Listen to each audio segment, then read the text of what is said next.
also tell you a little bit about Professor Vasquez. Professor Vasquez is professor of education. She is going to be discussing one of our childhood favorites, and hers as well, Goodnight Moon by Margaret Wise Brown.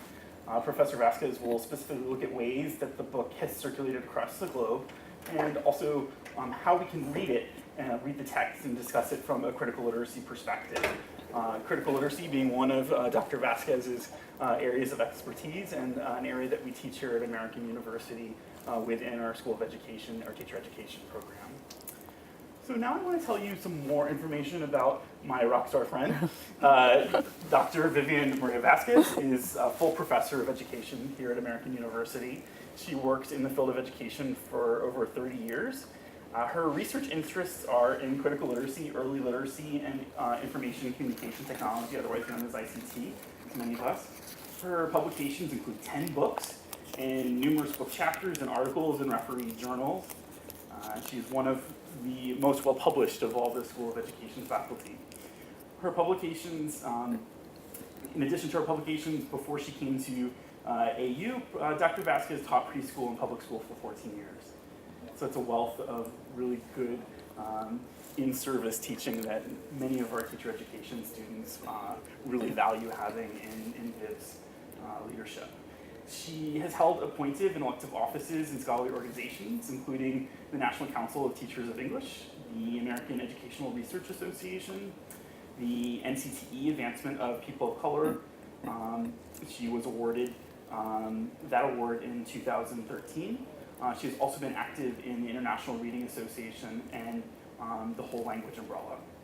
In addition to some other awards that Professor Vasquez has received and well-earned, the American Education Research Association's Division B Outstanding Book of the Year Award in 2006, and also the James N. Britton Award in 2005. She was the first recipient of the AERA Teacher Research SIG Dissertation Award in 2004, and most recently the NCTE Early Childhood Assembly honored Dr. Vasquez with a scholarship in her name, the Vivian Vasquez Teaching Scholarship. Professor Vasquez's doctorate is from Indiana University of Bloomington.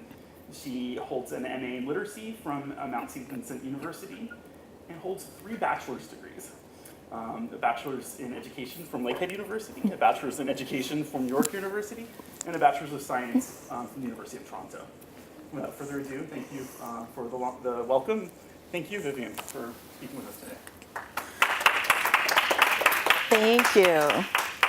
It's always hard to live up to introductions, right?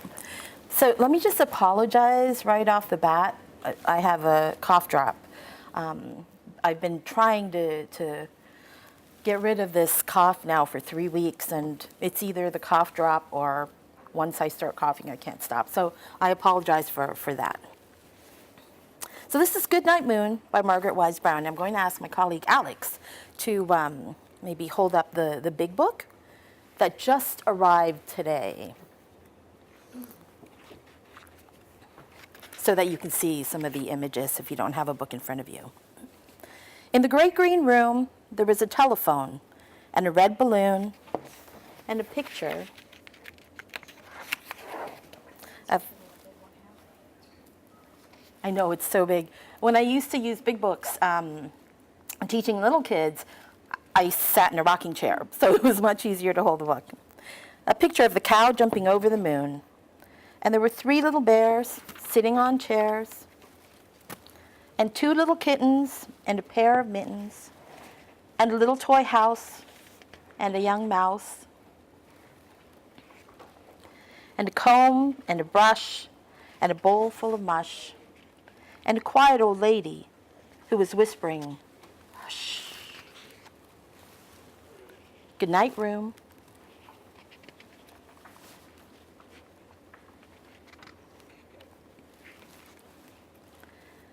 Good night, moon. Good night, cow jumping over the moon. Good night, light. And the red balloon. Good night, bears. Good night, chairs. Good night, kittens, and good night, mittens. Good night, clocks, and good night, socks. Good night, little house, and good night, mouse.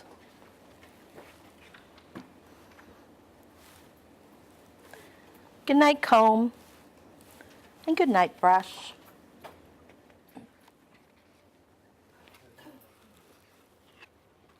Good night, nobody. Good night, mush.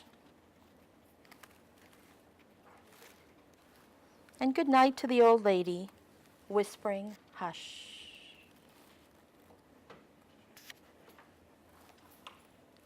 Good night, stars. Good night, air.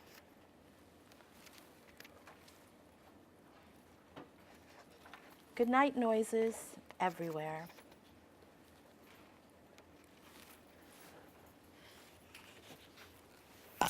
And that's Good Night, Moon. But I'm sure, somewhere in the world is being read right this very moment. Yes, absolutely. How many of you remember? So, experiences with Goodnight Moon as a child, recalling back that far? As adults? Absolutely. 130 words on 30 pages.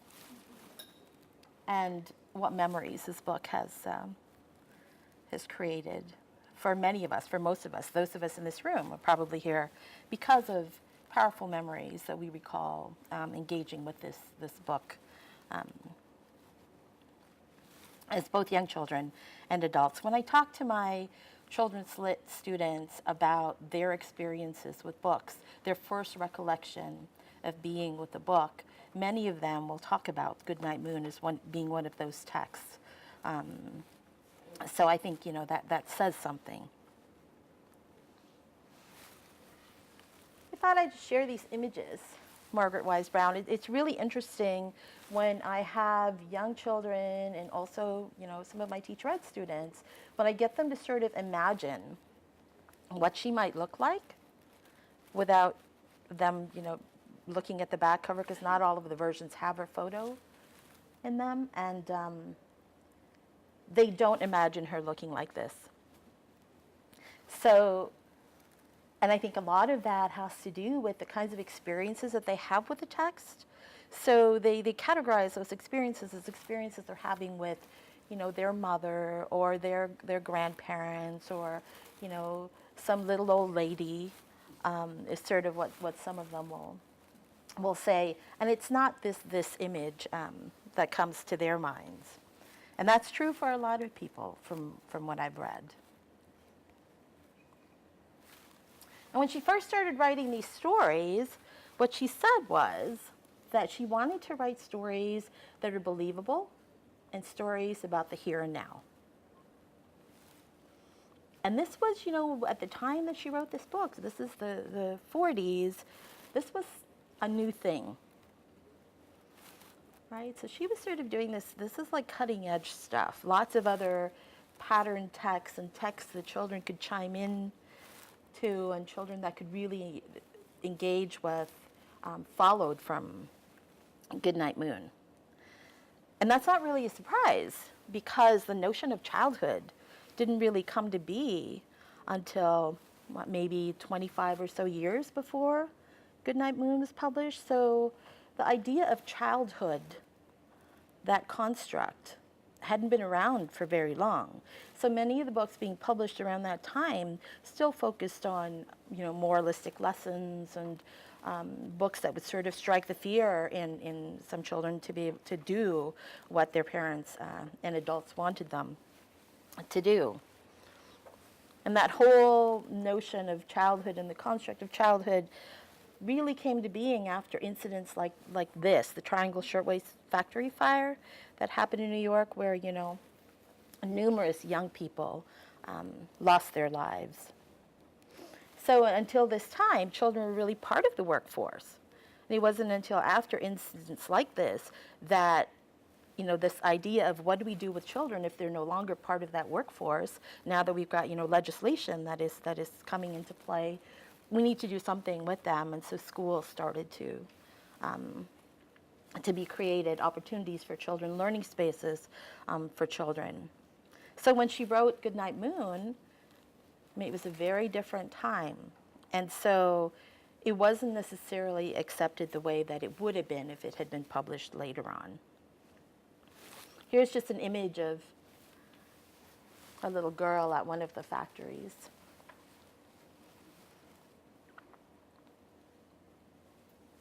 So when it was first published, there were only 6,000 copies that were sold at the start.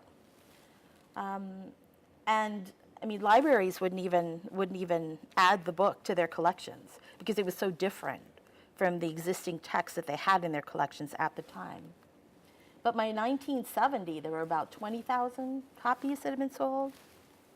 And then 1990, all of a sudden, you could sort of imagine what was going on in terms of schools and the kinds of things that were being implemented at that time. That's sort of when I started teaching around 1985, and actually 78, 79, and then I took a break, and then back in 1985, and at that time there was, whole language, inquiry, learning, which all focused on using books, children's books. And so it's no surprise then that there's this huge increase. So by 1990, there were 4 million books sold. By 97, 7 million. In 2010, 14 million. This is the latest data that I could find in terms of how many books had been sold. Well, here it is, part of the Books That Shaped America series.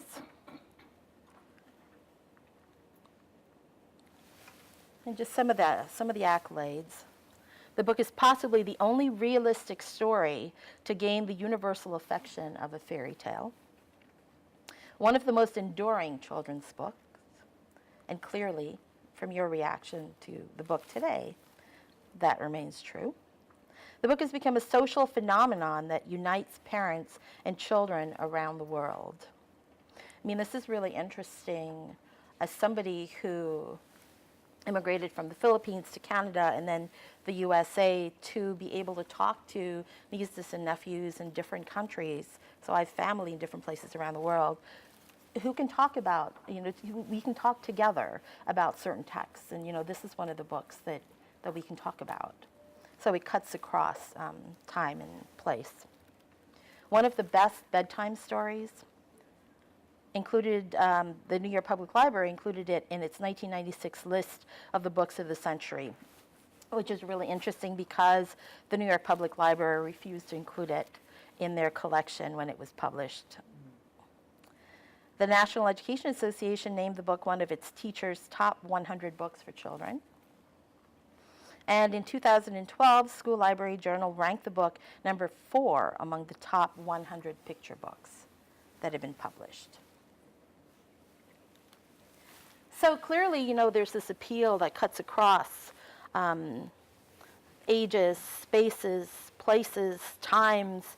And so I thought I would just share with you some of the things that I found that has sort of taken up different images and storylines and so forth of the book, and how it sort of has circulated in different ways in community. So here, a baby is born, and now you can buy all of these things having to do with Goodnight Moon for that baby. So before they're born, right? And I remember when I was pregnant with my son, as soon as I found out I was pregnant, what did I do? I started reading to my stomach, right? And Goodnight Moon was one of those books, just sort of that rhythmic language.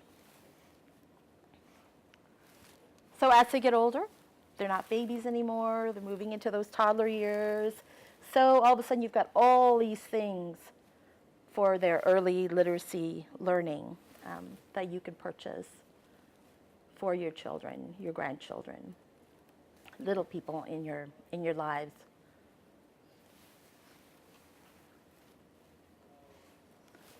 Then as the kids get older, you've got games.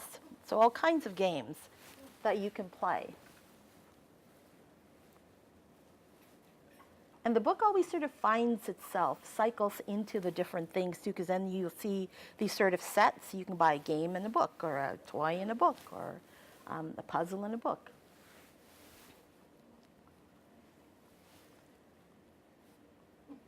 You can wear Goodnight Moon. They have stuff for adults too. But I couldn't get a clear picture. There were some really hysterical ones. People wearing all kinds of images from the book. And jewelry as well. Bags, so all kinds of accessories and things. Shoes. So you could pretty well deck yourself out in Goodnight Moon if you really wanted to. Some people even design their bedrooms after the book. So this is just absolutely fascinating to me, right? It's all these rooms that mimic that green room, and all of the different ways that you can accessorize the room with the growth chart and the clock and the night light and music and a little mat, right? So clearly, Goodnight Moon has had a larger impact and has sort of become a part of our lives in more ways than just reading the book at bedtime. It's everywhere. Parties. You can have a Goodnight Moon themed party. And you can actually purchase little booklets online that people have written about, how to do a Goodnight Moon party. I mean, look how cool that is. The one with the bear. Do you see what that is? It's a bed. So the table is a bed. So I wasn't sure if the party was actually in the bedroom or if they just turned the table into a bed, but pretty interesting to me. And then there's this kind of stuff. You can go see plays, there's musicals. Musical did not get very good reviews, but there are plays and musicals. Story hours with adults dressed like bunnies. And then this bottom photo, I don't know if any of you know, the peeps at Easter time.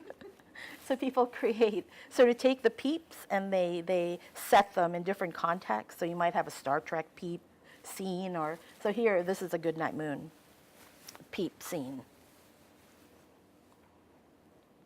And this is, so clearly there's young people involved in all of this, and there's, older people involved in all of this. There are even promotions. So, you read and you eat raisins, you buy so many raisins, and you get a book. And there's, other promotions as well that I found.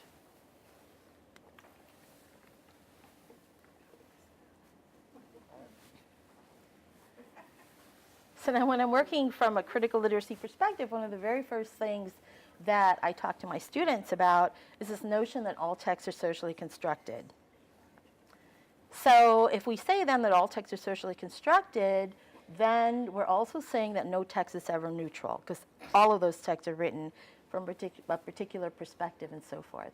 But it also means that text can be deconstructed and reconstructed. And so here are some alternate versions, reconstructions of Goodnight Moon. So there's Buenas noches, Luna, Goodnight iPad, which is hysterical funny. The orange one, Goodnight Moon, the orange one is a sign language one. Goodnight New York City, Bonsoir Lune. And then there's a fluffy version of Goodnight Moon. Goodnight Moon in different languages, bilingual versions of the book. There's even Goodnight Fayetteville that was done by a group of teachers, apparently. So there's all of these kinds of versions that are circulating out there. as well. This is from the Wall Street Journal. What they say in this particular article is that the story moves from page to page like an incantation. Its cadence and increasingly shaded illustrations are soporific as warm milk, hypnotic bedtime litany. So it's no wonder then that the book has circulated in the ways that it has, whether it be through nighttime rituals, to clothing, to gift giving, to parties. When was this written? This was in it was the early 90s. Yeah.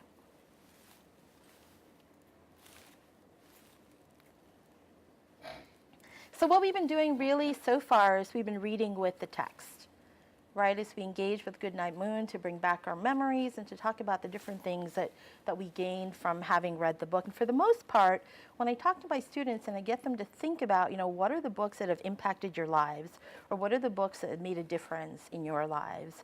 And if they talk about Goodnight Moon, what they'll often talk about is who they were reading with, the context in which the book was being read, the sort of back and forth, the repetition of it. So it wasn't so much about the book anymore, but the experience around the book, the context in which the book was read. And it's that experience that is what we hold on to, right? Because some of them, won't even remember the text necessarily. They might remember bits and pieces, but they'll remember what they felt like when this book was read to them when they were younger. This is from the Chicago Tribune.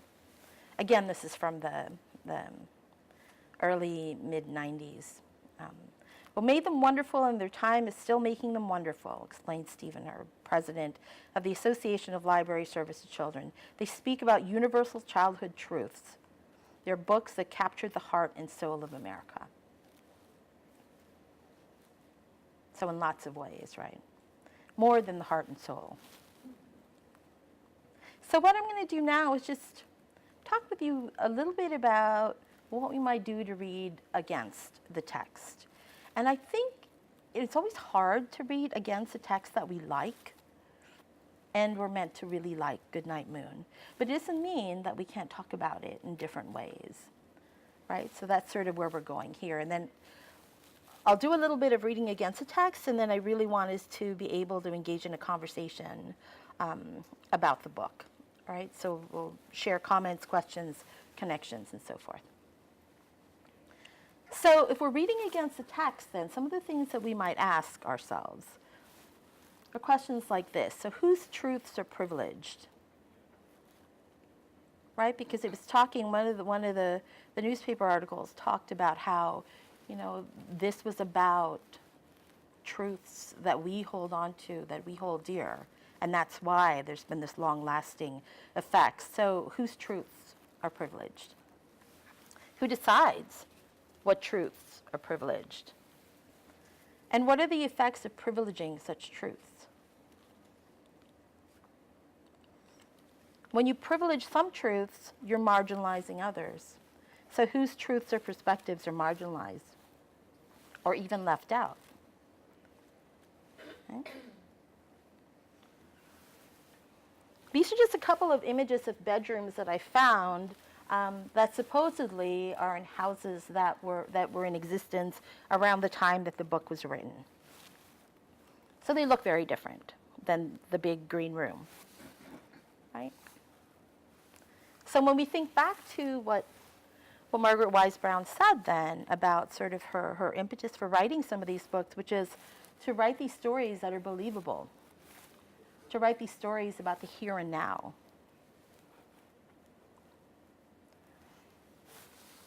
Here's the bedroom that she was imagining for that. So then we need to ask ourselves questions like, whose bedroom is represented in this text? Whose here and now is put on offer? For whom is this text accessible? If it's not everybody's here and now, if it's not your bedroom, then for whom is this accessible? Who can see themselves in this text? Who can see themselves in this room? who can't see themselves in this text? Who can imagine themselves in this room but can never actually see themselves in this room? What cultural models are made visible?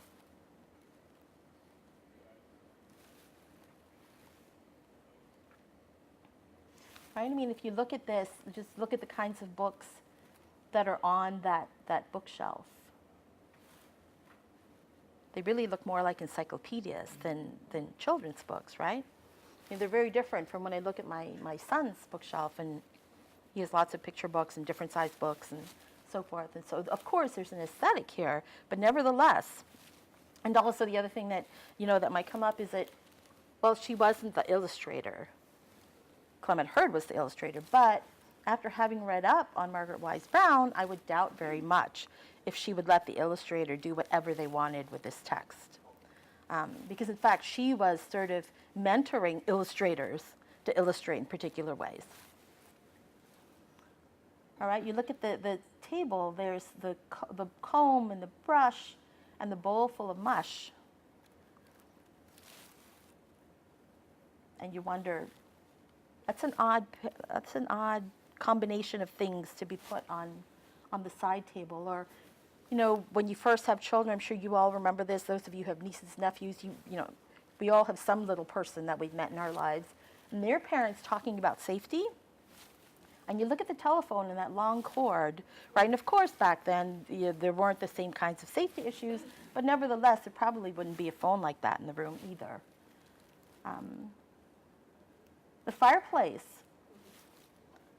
with all of the fireplace tools that are right there, right?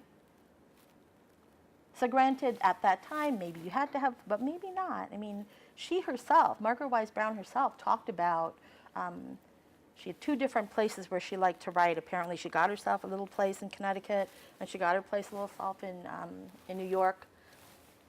And she filled her spaces with furs, because that's how she liked to stay warm, is furs. Not fake furs, furs. So just, just thinking about all of these things as we revisit and read the text and read the images from a different perspective. So from that other perspective, here are some other versions of the book that are circulating out there. Goodnight Goon, which is, obviously it's a parody. Goodnight Moon is supposed to be soothing. Well, Goodnight Goon is not soothing. Goodnight Moon Colony, Goodnight Brew.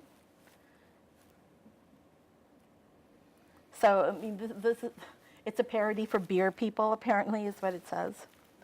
Goodnight Forest Moon for, Star Wars, Trekkies. And then That's No Moon. So if you were a sci-fi buff or a Trekkie, you would know what that's about.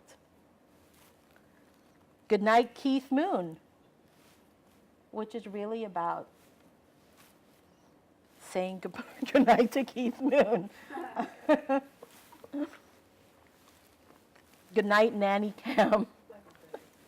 Goodnight Husband. Goodnight Wife. I mean, just, there's just endless possibilities for reimagining. But this is sort of the kind of impact that this book has had, right? It's given us not only opportunities for, what we talked about earlier, which is that sort of a time of just that gentle together time, that pleasing time, but also this really kind of off the charts playful thing that's gone on with the book, and what people have done with the text. Not little people, but bigger people. So, when you think about then, again, going back to the idea of the social construction of text and how this particular text is being bought and sold still to this day. For a very long time, the image on the back cover of the book was the one that you see up, let's see, which one is it? Up there. right? So up to 1975, that was the image you saw. And if you look at Clement Hurd's hand, he's actually holding a cigarette. So that didn't sort of strike anybody as problematic at the time, and we all know, why that might be. But as time went on, that became more and more problematic. So by 2005, what did they do? They removed the cigarette out of his hand. So they've removed the cigarette out of his hand, and his son actually said, he looks ridiculous. It's like his hand is like, what's his hand doing? It's just kind of there. And of course, why would they do that? Because it's a particular construction of the text that's being disrupted given the context of today's world and, discourses around cigarette smoking that are problematic, that could impact sales. So let's fix that and just pluck the cigarette out from Clement's hand. So they did talk about replacing it, and they have replaced it with another image of him.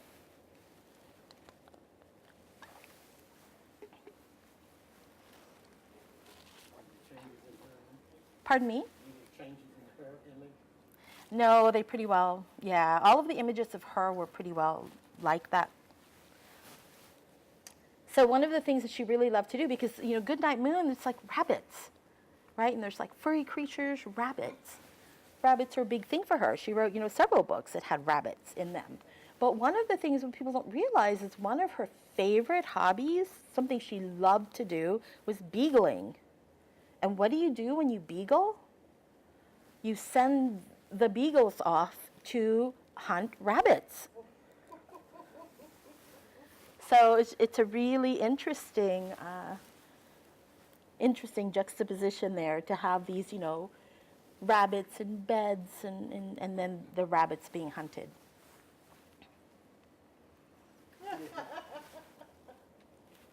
You recognize who that is on The Simpsons? Right, James Spader reading Goodnight Moon. And what happens anytime he's involved in stuff, it becomes, some kind of a meme, and it circulates even more. And when it does, people start to say, what is that book he's reading? Which, again, increases. So you would think, wait a minute, Goodnight Moon is being associated with this kind of stuff? The Simpsons? This is not good for its image. But no, what happens is the more you talk about something, the more it remains in public conversation, and the more it's sold, right? So it doesn't actually hurt it. People become more curious, and people who didn't know about it before would probably go and buy it. And then there are these books. Goodnight Bush, Goodnight Democracy. So in the Situation Room, there was a toy world and a flight costume and a picture of, and then it goes on, it's even got Cheney in it, and it goes on and on and on. Really interesting stuff people have done with this. How they've, co-opted and used it to convey different messages, banking on the fact that it's a very popular text. So people are going to be more interested in reading your parodies than they would if they used, a different book that wasn't as much in the public's imagination. Okay, this is again from the Chicago Tribune. A bedtime describing Goodnight Moon as a bedtime tale that withstands the sands of time. And I think it's because books like this withstand the sands of time in the way that it does, and because books like this circulate to the extent that it does, that it's even more important for us to, when we engage with such texts, to read both with the text and also against the text.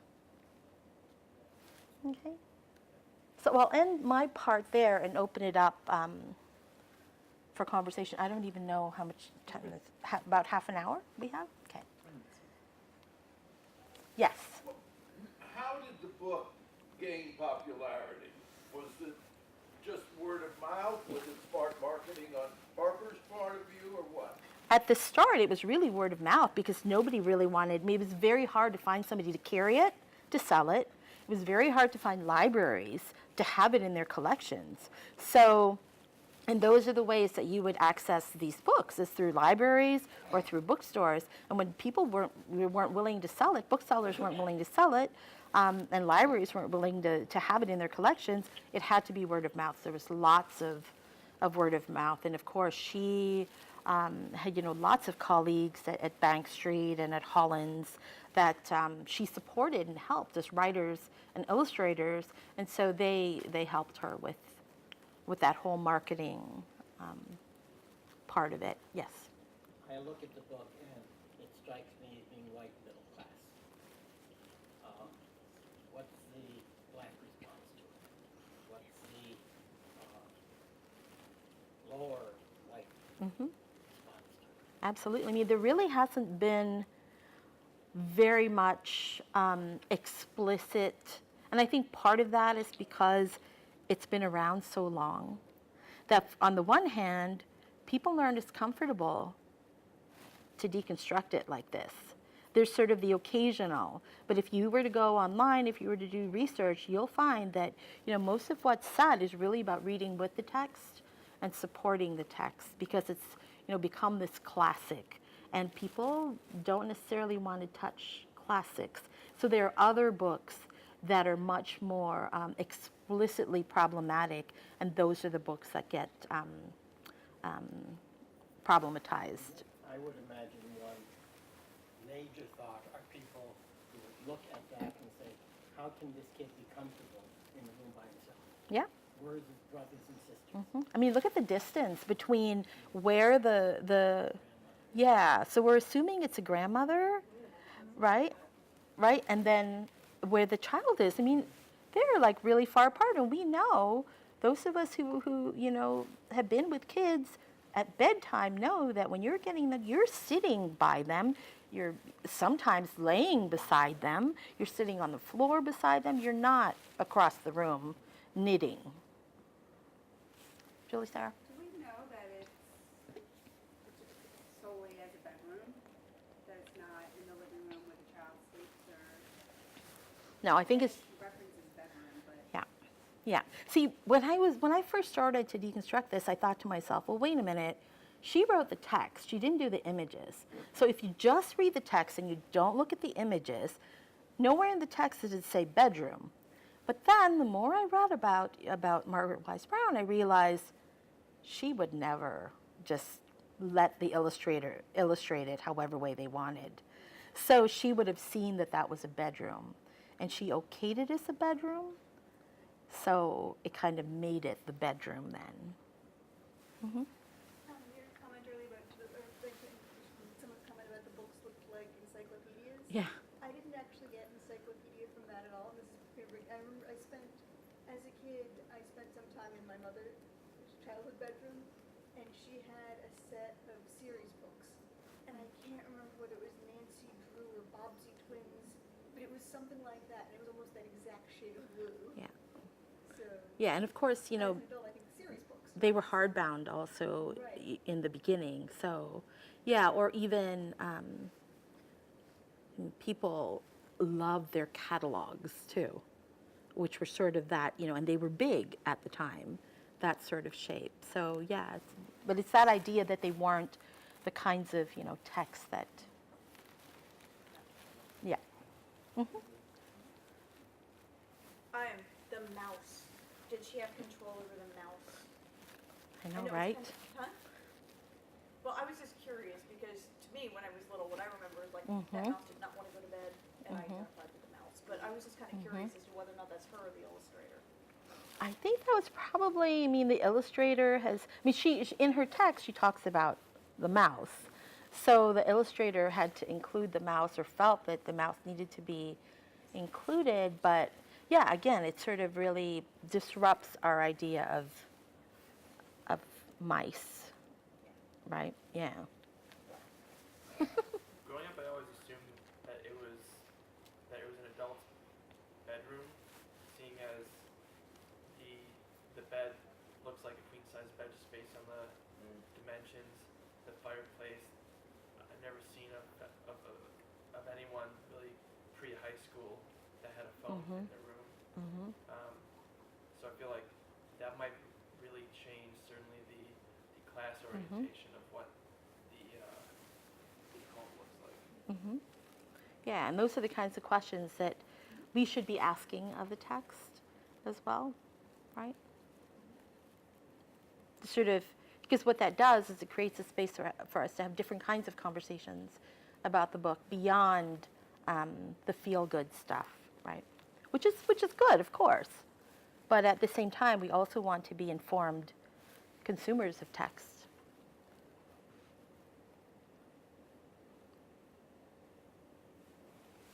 Alex. So, we've discussed a little bit about critical literacy, and I wonder what your thoughts are in terms of working with our students here at AU and getting them to think through a critical literacy lens, or thinking about the issues that would help them read the text with their own students or potentially their own children, and then also help their children consider reading against the text. How do we do that without like taking away the innocence and joy of Goodnight Moon, but at the same time do right by society as it is today? Right. What's really interesting is because I've spent, pretty well the same amount of time working with very little ones. I mean, most of my research is doing this kind of work with 3 to 5 year olds. So, everything I've written about, probably 80% of what I've written about, has been about engaging with critical literacies with very young children. Very young children seem to be much better at reading with and against the text than adults do. So they don't have the same hesitations necessarily that we do. As adults, we sort of start to learn, the more you live through life, you start to sort of have this is the way things should be, way of thinking about the world. And for kids, especially if there's spaces for them to engage in these open kinds of conversations, they come up with the most interesting perspectives. So little kids, I don't struggle with. It's much more challenging to work with adults with critical literacies because they come with certain kinds of experiences already. And it's sort of trying to help them to understand why they need to be able to sort of disrupt some of those dominant ideologies that they've come with, and what are some other ways of reading the world around them. So one of the places I start with our students is really the notion of Freire and Macedo when they talk about, when we read the word, we read the world. And so what that means is that every time we read the word, a text, we are also reading the world around us, because those texts are constructed within these bigger contexts of the world. Our readings of those texts are based on our own different discursive practices that we engage with, right? So when we read the word, we read the world. And then we also then talk about the notion that no text is ever neutral. And that's hard to understand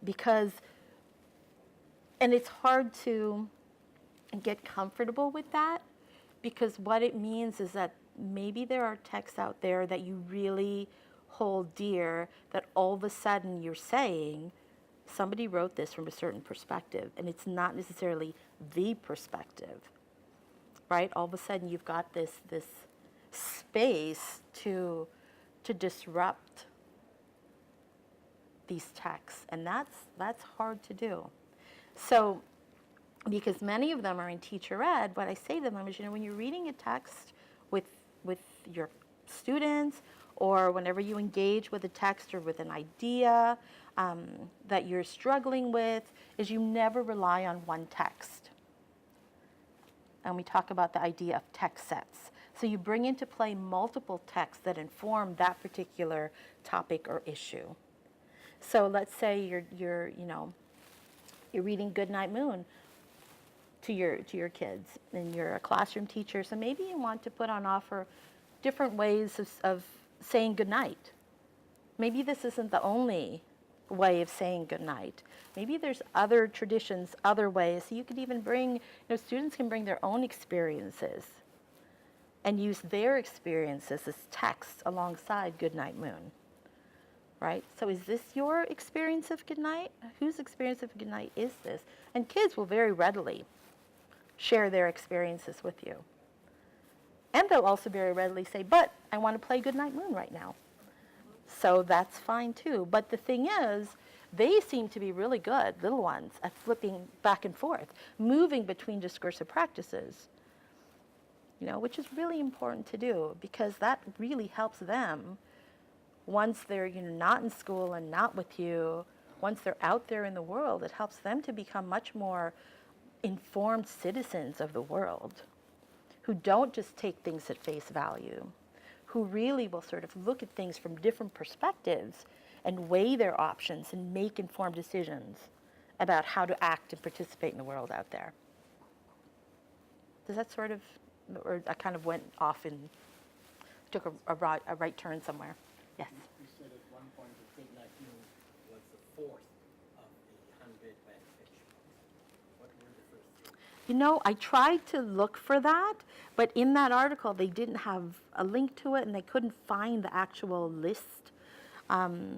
So, and I ran out of time looking for it, but if you email me, I'll find it for you. Yes. Well, if I understood you correctly, before this time, children's books were more fairy tale-like fantasy world that she meant to write about the real world.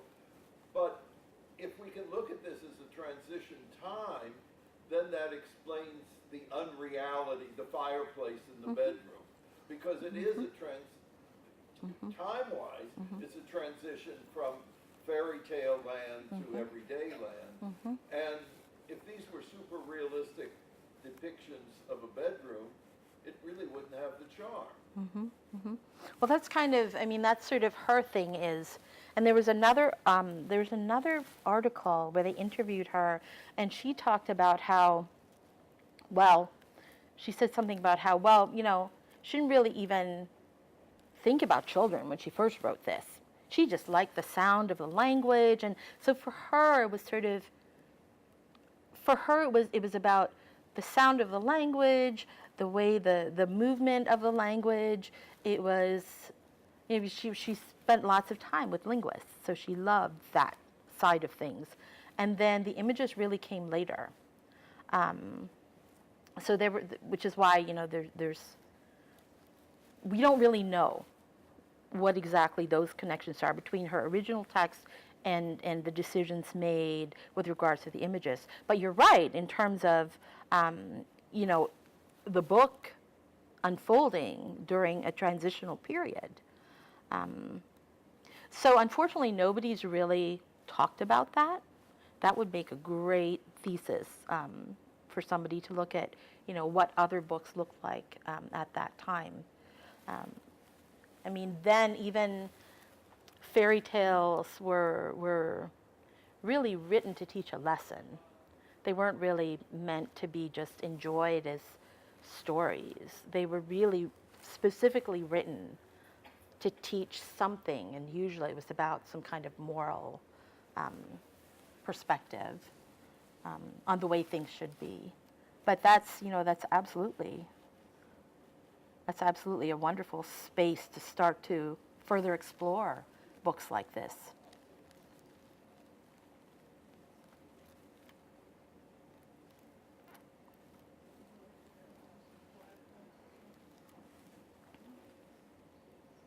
So you Yes. don't have the list of the top. No. But from your experience, if you place Goodnight Moon at its certain level of hierarchy in the fine books of China, what else would you be placing up there? Oh gosh. What else would I be placing up there? There are so many. One of the other books you're doing in this series is a children's book. Snowy Day, Ezra Jack Keats. I mean, Snowy Day, has that already been done? If you come Oh, Alex is doing it. I don't want to. from noon to 1 p.m. We'll be doing that here in this room, April 5th, 2016. What is Will you it? be there? I'll be here. What's the name of it again? The Snowy Day.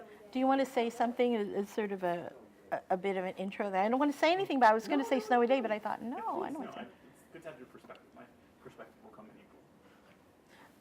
just that, I mean, Snowy Day is such a popular book still, and it's one of those that, so I guess it kind of falls in and out of popularity depending on what's going on in communities out there, but I mean, it really is known for being one of the first children's books to portray non-white characters in a central role. So I think those are really important books for us to circulate. And you know, it doesn't get the same circulation that Goodnight Moon does. It's a very different text. But you know, that book, Pete's Chair, same thing. Really, really. And then there are other books that are also held in very high regard, like The Giving Tree, for instance, Shel Silverstein. One of my students just actually wrote for her assignment an alternate version of The Giving Tree that disrupts the whole relationship between, do you all know The Giving Tree? So it's a story about this tree, this apple tree, and this boy. And this boy visits this tree from the time he's very young until he's, you know, an old man. And each year that he visits the tree, he takes something from it. Oh, there it is. That's that's awesome. Do you want to say something? Do you want to say something about The Giving Tree, since you? No, just if people can visualize it. Yeah. So year after year, this boy comes back to the tree and takes something from the tree until the very end of the book. All that's left of the tree is a stump. Right. And so they say, well, maybe, you know, this is sort of, maybe we'll just sit together and you know, that kind of thing.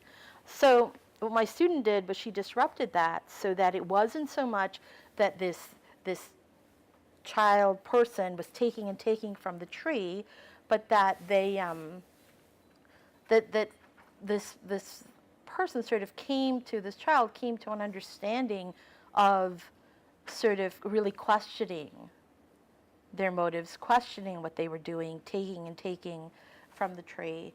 And instead, at the very end, what happens is that the tree uses its parts to do other things.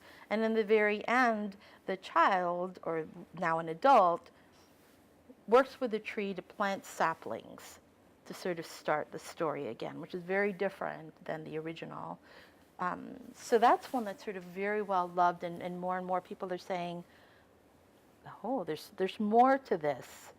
The tree is seen as being female, so there's the gender issues as well that come into play. But it's not to say that we shouldn't enjoy these books. I think you just need to be more conscious of how we're reading them. I'm a speech pathologist who's worked for many years with young children, and I'm struck again by how much beginning literacy can be brought into Goodnight Moon. Mm-hmm. I mean, there is so much conversation that you can do with it. Mm-hmm. Everything from, this book is really old, to what things are different now. Mm-hmm. Do we have telephones like this? Do we not? Mm-hmm. Look, the cow jumped over the moon. Mm-hmm. Does the moon jump over the cow? You know, Mhm. you know, something Yep. like that.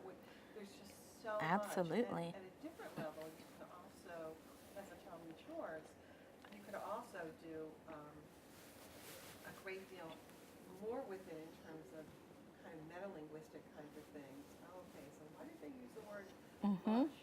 And why did, you know, Mhm. other kinds of Absolutely. things. You know, for all of its old-timey feel, there's, and the cadence, which is, and the kind of like the transition from daytime, obviously, into sleep, there's also so much that can be done with it in terms of language and literacy with it. Absolutely. It's an amazing. Absolutely. I think that's why you've got, you know, Alex has that big book that we were sharing. I mean, that's why that big book exists. It's because, you know, in classrooms with young people, they can actually engage with it in a way that they wouldn't be able to if it was a small version. They put it on the ground. They literally sit on it You know, they lay on it, they read up close to it. So, I think of Goodnight Moon, I think of reading it with my daughter. When I ask what books I remember as a kid, I remember The Little Engine That Could. I remember a lot of mechanical sort of things. I remember Henry and the Donut Machine. I think of kids who've grown up with Tommy the Train and those sorts of things. Am I exploring a male-female difference here, or is that another part of the childhood? I think that's actually, I mean, for a very long time, there were boy books and there were girl books. And I mean, it still exists today. Gender is still a huge issue today. But more and more, so one of the things, for instance, that I have my students do, and this is, you know, I've had 4 or 5-year-olds doing this, as well as teacher ed students, is to look through a series of books and just look at the different responsibilities and roles that are given to males, boys, you know, females, girls, and then to sort of come up with what are the patterns here? What do you notice? What can you say about what you're noticing?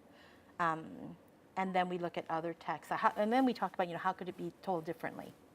How might a story be told differently?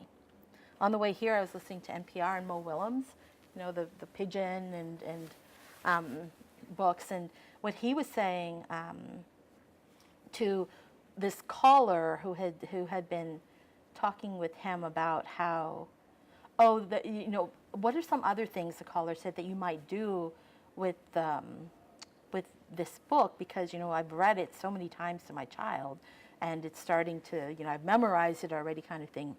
And Mo Willems said, well, you don't have to read it the way it is.